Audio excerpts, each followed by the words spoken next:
I just saw this story. The Browns have picked up Baker Mayfield's 5th-year option. Cleveland.com. That is where you go for your Cleveland Browns sourcing.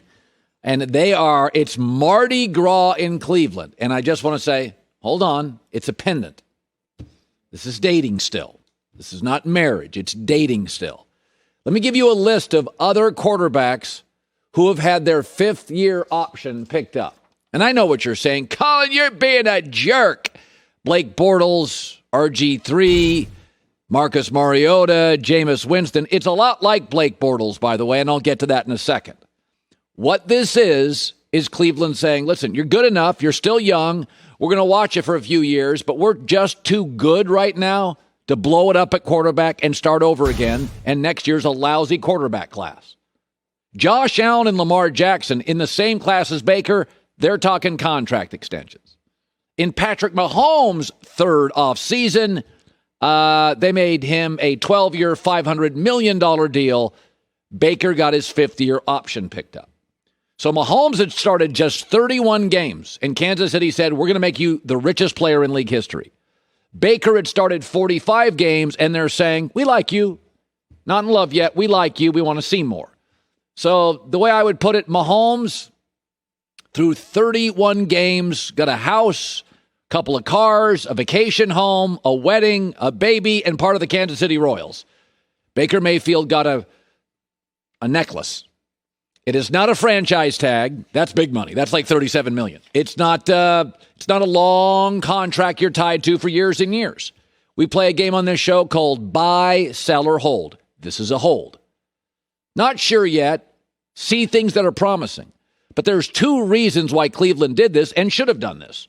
This is a Super Bowl roster. This is a top 5 roster in the NFL. I'd say 3, some say 5 or 6. This is a real roster. This is what Jacksonville did with Blake Bortles. Remember that Jacksonville team that was loaded? And they didn't love Blake Bortles, but he was good enough to win a playoff game. He was good enough to win a division. And so you're like, well, do we want to blow it up? Let's just run it out and see how far we can go. And in the end, Blake Bortles, he won playoff games. Remember that Patriot game? They had him dead to rights, but he couldn't make the play. And my guess is that's kind of Baker. He'll get you close. This is a great roster. But remember, the NFL quarterback draft class next year is really weak.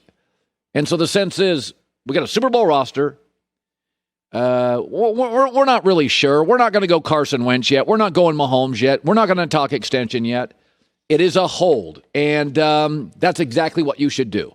If you look at the quarterback class next year and you look at what Baker's done and you look at what he's surrounded by, they're still moving pieces in Cleveland. They just got rid of Sheldon Richardson. They just moved in Jadeveon Clowney. My guess is by the trading deadline, they're going to move OBJ and shore up that linebacking core. So I like the move. But again, RG3 got a 5th-year option picked up. So did Jameis. So did Bortles. So did Marcus Mariota. It just means we don't feel like starting over at quarterback. Because as you all know, even Andrew Luck in year 1, even Trevor Lawrence in year 1, Elway, Eli, Peyton, Brady year 1, you're not a Super Bowl quarterback. Trevor Lawrence will not be a Super Bowl quarterback. This is the right move by Cleveland. It's not a parade, but it's the right move. So listen, a lot of this stuff, scouts work really hard. They're in their car 200 days a year. They don't make a lot of money. I think they want to be heard. You ever go to a doctor? I noticed this a couple of times when I went to a doctor during like the pandemic and all these Zoom meetings, and I would have this I would go to the doctor and he just wanted to talk. I felt bad for him. He was so over Zoom meetings. They just want to talk to somebody. And I think sometimes scouts want to talk. And assistant coaches, they never get asked questions. It's always the star quarterback and the head coach. So a lot of these assistant coaches, when they get asked questions, they just want to talk. They want to talk to somebody. They want to be heard. Sometimes this stuff before the draft is just overwrought. So Tom Pelissaro, NFL Network, interviewed a bunch of scouts and executives, and an AFC quarterback coach said, listen, if I'm comparing Trevor Lawrence to last year, Joe Burrow has picked over Trevor Lawrence 100 out of 100 times. Oh, good hell. Trevor Lawrence is bigger. He's got a better arm. He's more prodigy than prospect. Burrow, we didn't know who he was after an average junior year after transferring. Then he popped his senior year with the greatest collection of college talent on one football team ever. The other thing about Trevor Lawrence that's really impressive to me, and you see this a lot with the all-time greats, Trevor's been better longer. We knew about Bryce Harper at 16. We knew about Trevor at 17. We knew about Kobe at 18. We knew about Kevin Garnett at 17. Most of your prodigies are not late developers. They're really not. Joe Burrow's a late developer. We knew about Elway in high school, Trevor Lawrence in high school, Andrew Luck as a freshman at Stanford. Trevor's 21 years old. He has been in the spotlight. This is really attractive to me. He's been in the spotlight 3.5 years. I saw him in high school. Not a stumble. That's very Andrew Luck. It's very LeBron James. Johnny Manziel was in the spotlight for 6 months, and he fell apart. Jameis Winston was in the spotlight for 1.5 years at Florida State. He couldn't handle it. Baker Mayfield was a hot shot for about a year at Oklahoma, made a series of gaffes. Part of being an all-time great, can you handle the magnifying glass? Because you're going to have articles, you're going to get more coverage, you're going to get more scrutiny. And I find this true in America. We're very good. We always value people who rise to the top. It's a great story.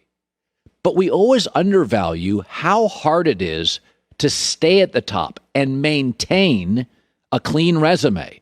It's hard. The most impressive thing about Derek Jeter to me is not his 305 lifetime average. 20 years in New York as a single guy. He never got in trouble. Eli Manning, 15 years in New York City, never stumbled. With the New York media, it's vicious. It's everywhere. It's harsh.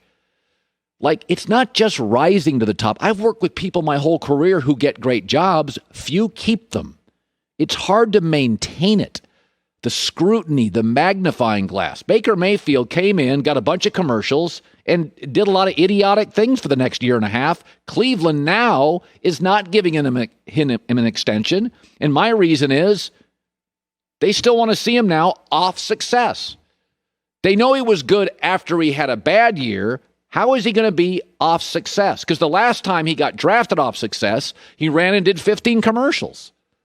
Without doing anything. He had more commercials than wins. So Cleveland's now giving him a 5th-year option pickup, but they want to see, all right, now you're a playoff guy. Can you handle it? I mean, he admitted he didn't come in great shape off his last success. He came in lumpy, doing commercials all offseason. So what I like about this kid beyond his talent is he's been in the spotlight. He's been the anointed number one for 3 years. No stumbles. No stumbles for Bryce Harper. No stumbles for LeBron. No stumbles for Luck. This is not a late bloomer. This kid we've been staring at him. He's been on magazine covers for 3 years. Been a great citizen. Hi, everybody. Thanks for watching. Subscribe here to get the latest from the show. Also, be sure to check out more of the best clips from The Herd or go watch a few segments from other shows on FS1.